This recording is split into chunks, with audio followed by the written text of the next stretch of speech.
Yes, good evening again. This is episode 16 of Working in Saudi 101 for Dummies.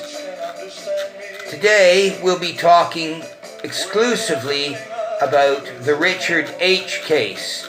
As happens in Desert Island Discs, Mr. M will dedicate this tune to the Foreign and Commonwealth Office, not for doing so little for Richard.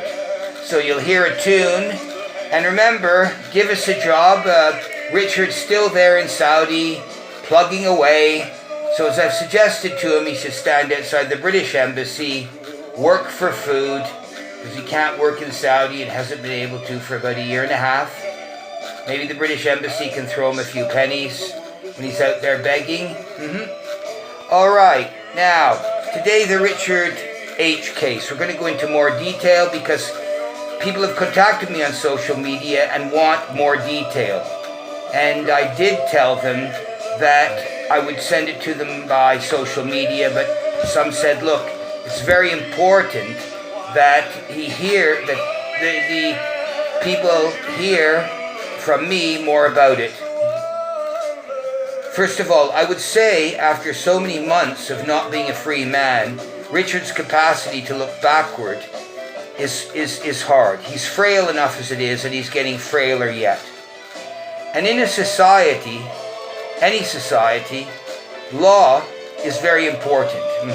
And some respect should be directed for Richard. Now, customers ask me, people contact me, how big is the FCO? Well, it's around 31,000 people. And how long has Richard, is another question, worked in KSA? Well, I worked with him, I think it's around 5 years. Now, there's a number of points here, so I'll start with number one, and this will continue.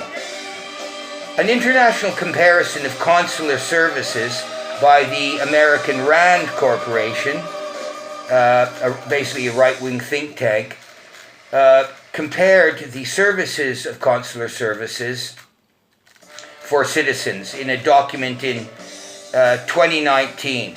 And if you'd like to go to International Comparison of Consular Services, Europe, 2019, you'll just compare what the British Embassy offers compared to a small country like Ireland. They basically wipe the floor with Britain. So if we have any people in the north of Ireland who are no, never, well, you might want to use the Southern Passport because they do much more for their citizens. Number two, under Saudi law, whoever is detained shall be promptly noted and told the reasons for their detention. As you'll see throughout this, Richard was never told this, and that's Article 116 of the Saudi Law of Criminal Procedure.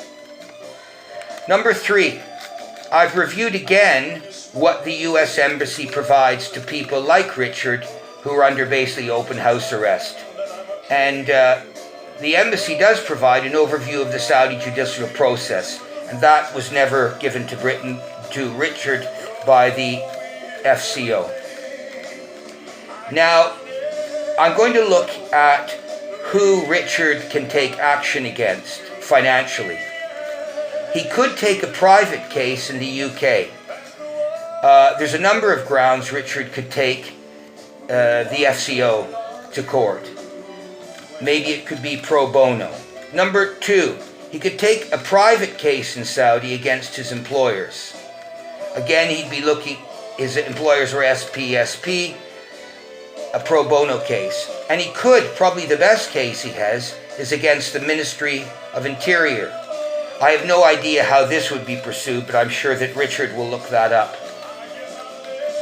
Now, I contend, in my next point, that British professional politicians and state employees put economy way before facts and fairness in the legal system. We have to examine the conception of right in Richard's case. Now, complaints, there was a complaint recently, a case, the FCO was litigated against by a complainant called R. It went through an ombudsman's case in 2019, and it was called R versus the FCO.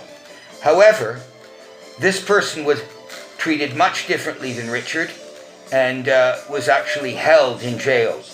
And what did the FCO pay out to this British citizen? In RV FCO of 2019, they paid out the amazing amount of £2,950. Now that's just about as much as a few mandarins at the top grade of the civil service would spend in entertaining, say, a foreign diplomat to the UK. And that's what someone got. So the compensation is peanuts. Now we'll just go into human rights. Human rights in English law means the state is not the only entity that possesses rights. Richard also possesses rights. Now the state, the UK, has interests and entitlements towards the individual. And based on the printed standards of how they should operate towards people detained, the FCO, to the man on the Clapham omnibus, that's an old legal framework, the ordinary man would really look at it, any ordinary man on the street, and say, the FCO really has a case to answer in Richard's case. Now, based on the reasonableness test, which is what much of British law is based on, there are two oughts that regulate human action. Now, morality is one of them, and that's very important, and on that people have to make up their mind. And the second one is the ought which is prudential. In whose interest is it to do something? So if you're a British citizen in Saudi, you will, I say, have to really consider Richard's case, because when you're there, you're going to get very, very little protection.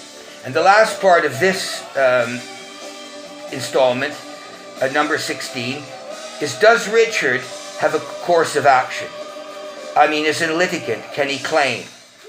And in my opinion, as I've noted, he does. So remember, Free Richard H, keep sending me in information.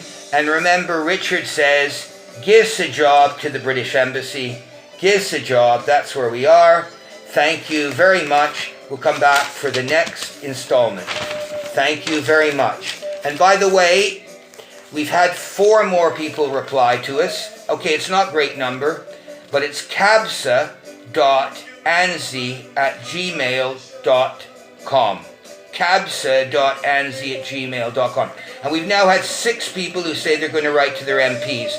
Some of the MPs have only sent in a standard, and I can quite say, non-committal note of nothing. One MP did reply with something that looks like it's sincere. Okay, that's it. That's the end of video number 16 in the Free Richard H case. Hang on, Richard.